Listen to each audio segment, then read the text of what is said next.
The world around us is an amazing place filled with beauty and with science. But let's face it, sometimes the science can be so confusing that it takes a PhD to understand it. Well, you're in luck. I just happen to have a PhD. Come and take a seat. Perhaps I can explain the world around us in a way we all can understand. Welcome to Conversations in Science. I'm Dr. Judy L. Mohr. Call me Doc. Hi, guys. Welcome to another episode of Conversations in Science. I am Dr. Judy L. Mohr, and as my intro says, I do actually have a PhD. For those of you who are new to the show, the way it works is that, well, I talk about some science, and my producer, Jessie Sanders. What's Jess, up, where Doc? Hi, Jess. Right, so basically what happens is that Jess makes sure that I don't get too technical because sometimes I do.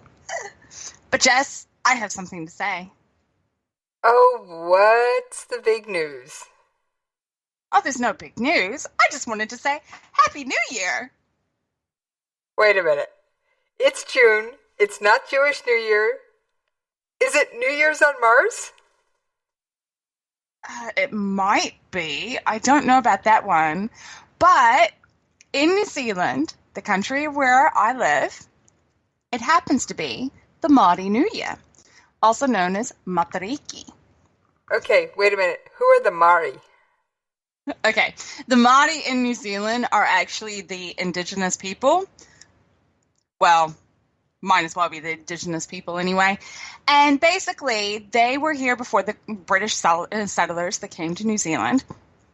And one of the things that they celebrate is the rising of the cluster of Pleiades, also known as the Seven Sisters. If I was to go outside just before dawn and look into the eastern skies, assuming, of course, it's not clouded over, because most of the time in June it happens to be clouded over, but we won't go there.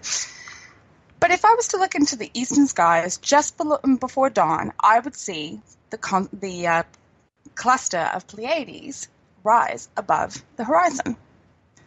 And that was an indicator to the Māori that the year has gone by, because it only happens at the beginning of June. Okay, I got a question, Doc. I didn't want to interrupt you because fascinating information. But what are the Seven Sisters? Are there particular, do the individual sisters have names? I mean... The individual sisters do have names, but I don't actually know what they are off the top of my head. But Pleiades, as it was called by the Greeks, but of course in New Zealand they call it Matariki, hence the name of the Māori New Year, Matariki.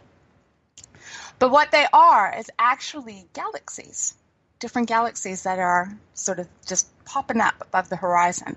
They look like really, really bright stars, but they're not. They're actually galaxies. Okay. Really cool, isn't it? Yeah. So it's the Seven Sisters are actually seven galaxies. Yeah, they are. And that's what makes one of the things about June so exciting for New Zealand. If you're an astronomer in New Zealand, it's a perfect opportunity in the year to actually get out and show astronomy to the public. Perfect excuse.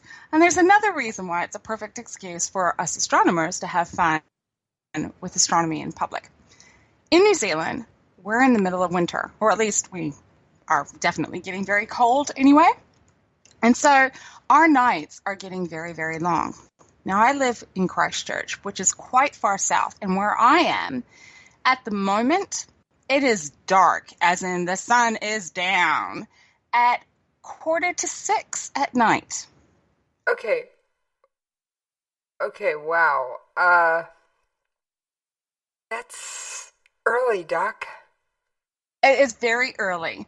And from the perspective of showing children about astronomy, that's actually a good thing.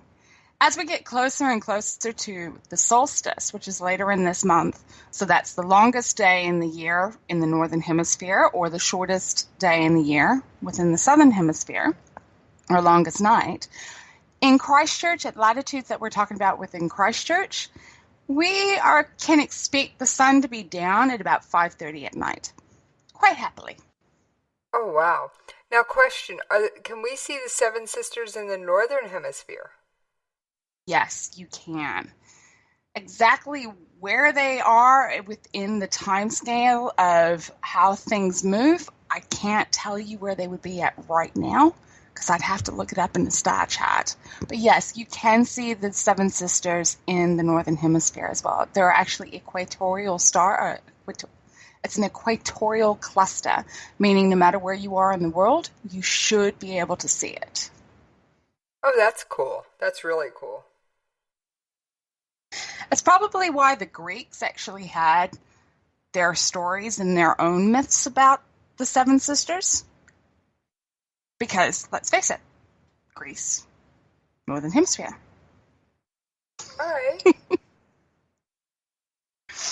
So it is an interesting cluster, but from the point of view of talking about astronomy to kids, later in this month, I've actually been invited to go and talk to some Cub Scouts and some older scouts about astronomy and various different aspects of stargazing and how the stars move, all because it's Matariki. It's one of the things that happens every year in June, Science Outreach. It's great. And it's one of the things that I just love about this time of the year. So I thought today's show, we would go over some of the strategies that I do in showing children and, of course, the general public various different things that happen within our solar system so to help them understand and, of course, have fun while we're doing it. All right. So how do you teach little kids about the stars? Okay, so one of the things that's interesting that, of course, we all want to do is we all love looking through telescopes. Yep. Yeah, that can be a lot of fun. I've even done it once or twice, but I don't own a telescope, Doc. Yeah, well, I own a 50 mil refractor, so my telescope is about 2 inches in diameter. The lenses are actually quite small. They're only 2 inches. But that's okay because you can see a lot with a 2-inch refractor. And my telescope, one of the things that I'll do come mid-June when I go and talk to the Cub Scouts is I'm going to pull it out and I'm going to point it at the moon, assuming it's a nice, clear sky. Because come mid-June when I go and talk to the Cub Scouts, it's not quite full moon, but it's definitely not new moon, which makes it perfect viewing for looking at the moon. When you're looking at the moon, one of the things that you want to be able to see is the craters, yes? Yeah, the craters are really fascinating to look at. And they are fantastic. And that's what gives the rise to the myth that the moon is made of cheese. Exactly. That's exactly where that comes from. But when you're looking at the moon, you don't want to look at the moon at the full moon because what happens is that all of the surface is so bright that light is flooding your eye and you actually can't see any contrast. So you actually don't see the craters all that well. What you want is a partial moon. Somewhere in the partial phase, anywhere between the last quarter, first quarter, right through. It doesn't matter how far. As long as there's a sliver of dark as well as a sliver of light along the edge where it transitions between the light and the dark surfaces, you'll actually see the craters. It's the contrast in light that creates the effect that you need to be able to see them clearly. Makes sense, doesn't it? In a way it makes sense. In a way it's kind of like, wait a minute. Okay, so why is it wait a minute? What's confusing about it? I mean, I would think the more light the better, but then I understand what you're saying about the contrast. But so it does seem reasonable that you would want to do it on a full moon. I assume you checked your calendar when you booked your dates with the Scouts? Oh, yes, definitely. I've definitely checked my calendars. But that's okay. We're all sorted. If you're wanting to look at things like the stripes that are on Jupiter or Saturn's rings, you can do that in a telescope that's about 8 inches in diameter. Maybe even 4 inches. You can possibly get away with one that's about 4 inches as well. And that's still not, that's probably bigger telescope than what most people have because they're quite expensive. I mean, I think one that's about the 200 mil refractor, so that is getting up to 200 mil. That's getting up to about an 8 inches. They're close to $2,000. They're not cheap things. Okay, so they're not the ones you'd pick up at Walmart. No. The ones that you pick up at the Walmart are probably in the order of about 2 inches in diameter. But they're perfect viewing for looking at the ones that are 2 inches in diameter are perfect to see the moons of Jupiter. If I go back to looking at what Galileo used, and the 4 biggest moons of Jupiter are what we call the Galilean moons. And Galileo only had a 2-inch diameter telescope. That's all he had. And of course, back then, he had to really polish the glass to make it work. And we have much better technology for making lenses than what he had back then. And he was still able to trace the 4 biggest moons of Jupiter. Hence the reason why they're called Galilean moons. So if he can do that, we can do that as well. And it is pretty cool to actually be able to see the moons of Jupiter orbiting around it. But you don't actually see in the 2-inch refractor, you can't see the stripes on Jupiter or the giant spot. But you can in a slightly bigger telescope. Cool. It's pretty cool to get out there.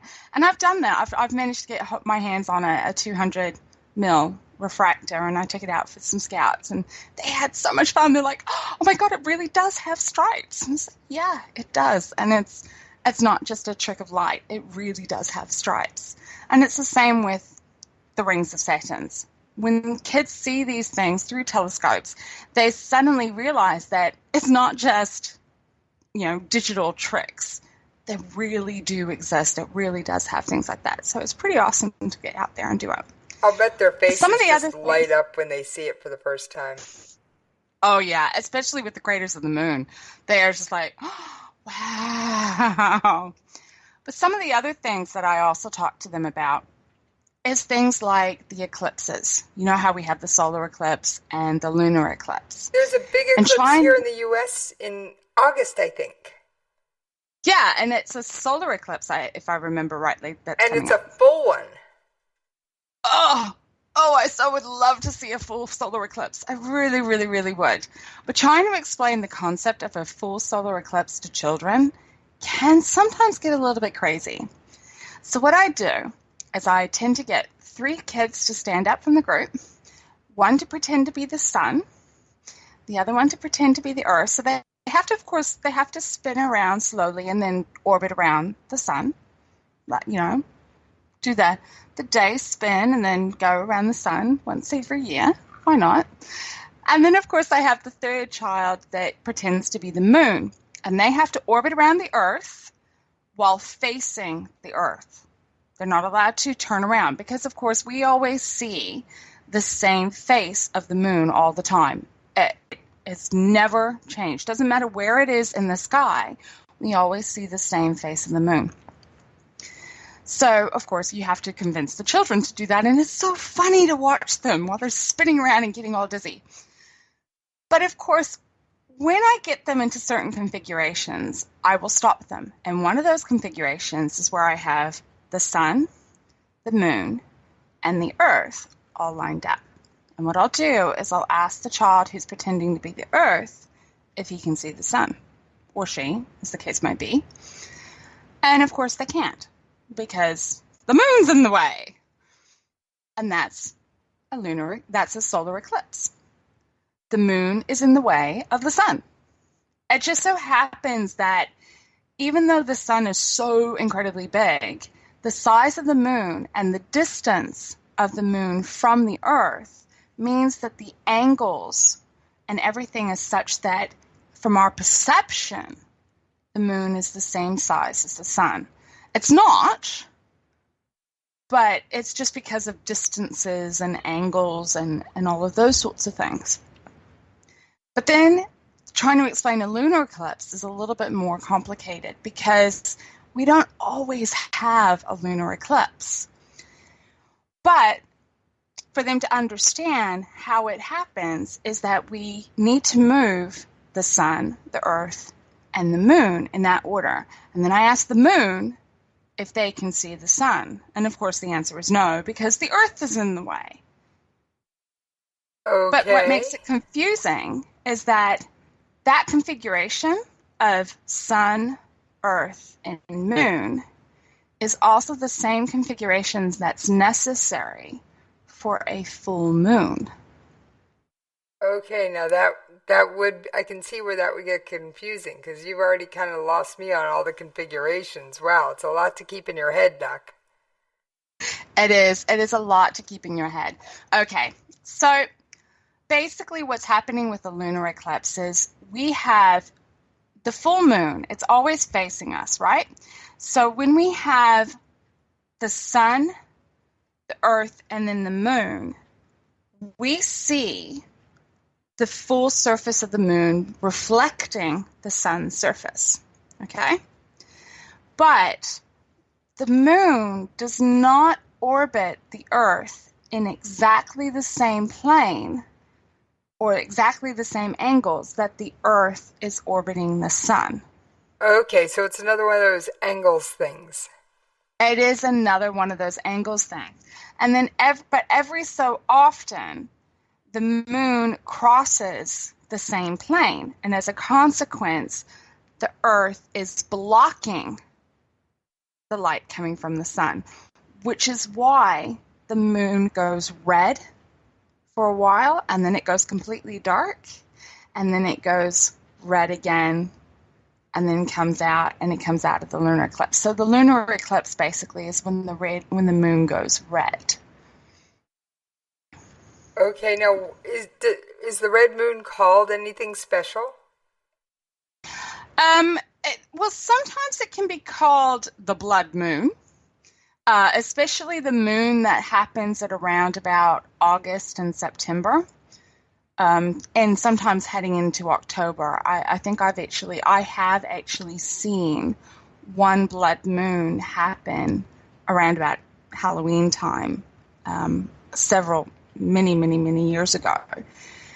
It doesn't happen all the time, coinciding like that, but normally if we are going to get a total lunar eclipse, it is normally somewhere in that time frame between August and October, if we do get one.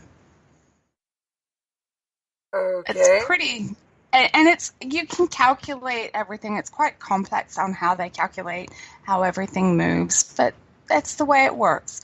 But to explain it to kids what's going on, one of the ways we also do this is I also get out a torch. So the sun pretends to be the torch and they shine the light, and that helps them understand how the full moon and the new moon cycle works. But by having the earth sort of dip a little bit, they can see how the eclipses work a little bit better and how they move. All right. Good way to explain it? Yeah, now crazy question, Doc. Do the kids ever get so dizzy from spinning around that they all fall down? Ring around the rosy all fall down? Oh, yeah. And it is so funny, especially when you've got a bunch of what we call Kia Scouts. So I think that they're the equivalent of the Beaver Scouts in the States. It's the 6-year-olds, the really, really young ones. And when you get them running around each other, it's hilarious. I can't stop laughing. And the leaders are normally just cracking up because they are just a bunch of, it's quite funny. It really is a circus to watch. And the funny thing about it is that a group of Kias is called a circus. So it is a circus. And it's just so funny to watch them. But and you've got at least 3 rings going because everybody's running around in their own circles. Exactly. And it's just, so it tires the kids out, which is really good. They start to understand that it's not as simple things about things moving because things are rotating and they're doing all these things. And they start to understand that the universe or our solar system is a lot more complex than just, let's put things orbiting around the sun. It's a lot more complex than what they think. One of the other things I'll explain to them is why we have the equinox and what the equinoxes are, because the equinoxes are when we have equal day and equal night, so same amount of hours of day and night. All right. And then we have the solstices, where we have the longest day or the shortest day, depending on whether you're northern hemisphere or southern hemisphere. And I'll explain why we get these twice a year. And the way you do that is you have them have their arms up on an angle, because the Earth is on an angle. We're tilted. We're not straight up and down with respect to the sun. We're on a slight angle. And so you have them move around the sun, but keep their arms at the same angle. So they're always pointing their hand towards the door or something like that. They're never moving their hand away from that door. And as a consequence, they see that one hand gets further away or closer to the sun accordingly, which is the cause of seasons. And they also see that one side, the upper hand or the lower hand, is closer to the sun, depending on where they are, and you suddenly have all day or all night. That's depending. I'm sorry, but all day? I've actually been way up above the Arctic Circle where like 10:30 at night was like dusk. It was like really weird. Talk about throwing my body clock off. Yeah, the human body actually does need day and night, but if you actually go to the poles, you can get certain times of the year where it's 24/7 sunlight or 24/7 dark. So blackout on curtain the times if it's 24/7 sunlight, that's for sure. Blackout curtain. Yeah, and that's why things like the Antarctica, when they go down to Antarctica, they talk about the Antarctica winter, and it gets so cold down there, but it's dark 100% of the time from the course of June. I mean, you heard me talk about right at the beginning of this episode how it's dark before 6 o'clock at night in Christchurch. But can you imagine what it would be like down in Antarctica? It's dark 100%. Now, they don't actually have any daylight at all. And if they do, they only have a very, very small window of daylight that they might as well not have daylight at all. Wow. I'm sorry, Antarctica just sounds a little too dark for me, Doc. I like the light. I actually would love to go down to Antarctica at least once. That would be so awesome. But I'm not in a hurry.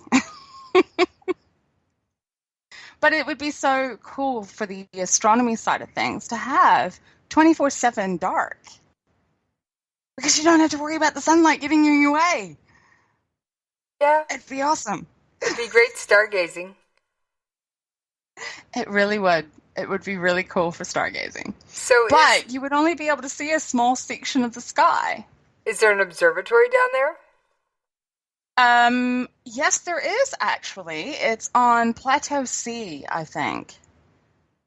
Wow. I'm pretty sure that's where it is. Yeah. Sounds fascinating. So, what else besides getting them all dizzy do you do to teach kids?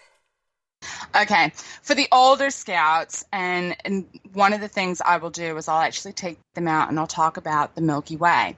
You know how when you sometimes go out at night and you'll see what looks like this river of stars that's going across the sky?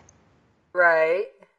Yeah, that is the Milky Way. That's our galaxy. That is actually all of those stars and all of those bits and pieces are that haze is actually stars from within our own galaxy that we're looking at. And the reason why it is just in that area is because our galaxy is a disk. If we are looking outside of that river, we're going to see outside of our galaxy. So all the stars that are not in that river area are actually other things that are outside of our galaxy and other bits and pieces. But one of the things that I will show them is that if you look towards the tail of Scorpius, which is one of the constellations, there's a section, you follow the river of stars, and you'll see this section where it bulges just a little bit. It bulges. And then but in that middle of that bulge, there's like nothing. It looks like there's like an slight empty sky to it. Okay. That's the center of our galaxy, the very center. And in the center of our galaxy, it's a black hole, which is why there's nothing there in the middle. Okay. And so I'll point out to them. How much? Yes. Does a black hole really pull stuff in and suck it out of space? Yes, it does, which is why we're spiraling. I mean, our galaxy is what we call a spiral galaxy. So we are actually moving around the black hole. But it's not going to suck in at such a rate that we are going to be sucked into the black hole. Because basically what happens, if you think about things, if you are spinning yourself around, so you say you've got, I don't know, say you've got a ball tied to the end of a string and you're spinning it around your head, it wants to go outwards. Right. That makes sense. Okay. The ball's always pulling, and that's how it stays up, because it defies gravity by you spinning it, and it's centrifugal force, right? Exactly. It's a centrifugal force. And that's exactly what's going on within our galaxy as well. So we're spinning around. So everything on the outer edges wants to move outward, but yet we have this black hole that's pulling everything inward. And hence, we're not really shifting with respect of our distances from the center of the galaxy. Does that make sense? Yes. So we're not going to get sucked up into the black hole. So anyone who's thinking that, you don't need to worry. You're really not. Centrifugal force is holding us out there. We're okay. We're going to stay okay. Okay. But some of the other things I will talk to the scouts about is I'll point out the Magellanic Clouds. In New Zealand, you can see, it looks like on a clear night, you've got the Milky Way going across the sky, and then a bit off of the Milky Way, you'll have what looks like two clouds. One's a large cloud and one's a small cloud, but they're not actually clouds at all. They're actually galaxies. And you can see them really clearly in New Zealand. So I will point out the Magellanic Clouds. I will also point out the constellations, and I'll point out making sure that they can all identify the Southern Cross. And if I was in the Northern Hemisphere, I would make sure that kids can identify the Big Dipper, the Little Dipper, and of course the North Star. Well, Ursa Major, Ursa Minor, and Polaris. Next time you come to the Northern Hemisphere, you're going to have to try and teach your producer how to find these things? Yes, I am. Because if you can find Polaris, you can find north. You know which way is north, because Polaris is not that far off of the northern celestial pole. So anywhere you go, if you are heading towards Polaris, you're going to be heading towards north. But of course, I'm so far south that I can't see Polaris. So I have to use other means. And so I teach the scouts how to find south using the Southern Cross and using Alpha and Beta Centauri, which are the two brightest stars in Centaur, in the constellation of Centaurus, or the Centaur.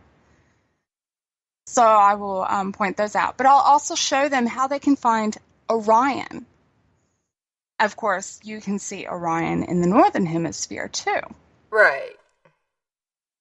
Now, what's the other name for Orion? Well, with Orion, it's basically an equatorial star, or an equatorial constellation. And one of the things that's nice about equatorial constellations is that it reminds you that we are all under the same sky. So if you are traveling, and I don't know if many people travel overseas from the States. Probably not as much, but in New Zealand, it's a big thing. When you hit a certain age, you do what we call the big OE, an overseas experience. And a lot of our youth actually go to England for a while, and they feel a little bit homesick. But when they can see constellations that they could recognize from New Zealand as well, they suddenly go, I'm not far away from home. It's not that far away. And that's one of the reasons why I do it, because it gives them that way of just connecting and saying, I know where that is. I know where home is. I know which way is home. And that's the biggest thing about it. Okay, I was going to say, wasn't there a song about looking up at the same bright stars? I think it was... Yeah, I think it was from American Tail. It was Two Little Mice, if I remember rightly. Exactly. I'm not even going to try and sing Doc, don't go there. You know I can't carry a tuna in a bucket. A tuna, maybe. But a tune? We ain't going there. I would, but I'm not going to go there at the moment. Because I'm sitting here trying to think, how does that song even start? Exactly. Yeah, so there's basically some of the concepts that I cover with the Scouts are various different things. And I'll show them how to use what we call a planisphere so they can actually navigate the skies using different times of the year. I'll show them how to read star charts. But, of course, you can't do that with younger children. How to read a star chart can be quite confusing to a younger child. But you can still show them how to find the Southern Cross and find it without fail. My own children, and they're not really into astronomy, much to my dismay, but they know how to find Southern Cross. I make sure that they knew how to find Southern Cross. Well, that's good. That's good, because the Southern Cross is your equivalent to our North Star, so they can navigate, because if you can find north or south, you can figure out the rest. Exactly. That's exactly it. So that's why I made sure that they knew. Right. That's cool. So what else do you do? Okay, some of the other things that I do, I'm just sitting here trying to think, what am I going to be running through with these Scouts? I do take them through the planisphere. I show them the reasons why we have the different seasons and bits and pieces. I will occasionally talk about the different planets and how poor Pluto is no longer a planet. Yeah. But we've discovered that one before. That was on another episode, Doc. But I'll also talk about some of the techniques. With the older Scouts, I'll talk about some of the techniques that they use to find planets, if there's time, and some of the techniques that they will use for validating some of the research. I talk about sometimes the Goldilocks zone. Goldilocks zone, of course, it's not too hot, not too cold, it's just right. It's the Goldilocks zone. And when you're talking about solar systems, if a planet is within the Goldilocks zone, it's likely to have liquid water. Okay, and so liquid water is not important too hot, for not life. too cold, just right. That's why it's called the Goldilocks zone? That's exactly it. Not too hot, not too cold. That's cool. If you have liquid water, you can have life. All or right. at least life as we know it. So, Doc, is there anything you want to bring up that we didn't cover other than going ring around the rosy? We all fall down with littlies and star charts with bigger kids and northern stars and southern crosses. No, unless you have any questions, Jess, there are so many different ways to introduce astronomy to kids, but some of the most simplest things and just having them run around each other like fools is actually the most fun. And one of the things that's great about astronomy in general is that it captures imagination and it makes science fun because they can imagine what life is like. There's no hard and fast rules because we don't 100% know everything that's out there. And that's what makes astronomy so much fun. Well, I can definitely tell you love your stars, Doc. Thank you, Jess. All right, well, you take care. And I guess we're about out of time. We are. Okay. See you next time, Jess. Well, that brings us to an end of another Conversations in Science. If you have any questions about science and about some of the world around us, feel free to drop me a line. I'm on Twitter, and you can find me at Judy L. Mohr. Or you can look me up on Facebook, Judy L. Mohr. Or you can drop me a line on my personal website, judylmohr.com. I think you're seeing the pattern here. Then, of course, if you are interested in some of the other projects I do, which is the writing and editing, feel free to check me out on blackwolfeditorial.com. But then, of course, don't forget, if you are wanting more information about the science, you can also contact us at the station with the email of science@klrnradio.com. Then, of course, there's my cohort that keeps going through and popping up. You mean me, Doc? Well, for anybody who wants to track me down, you can find me on Twitter at Jessie's POV. And you can also drop me a line at the station at Jessie's POV at KLRNRadio.com. Bye, guys. Bye.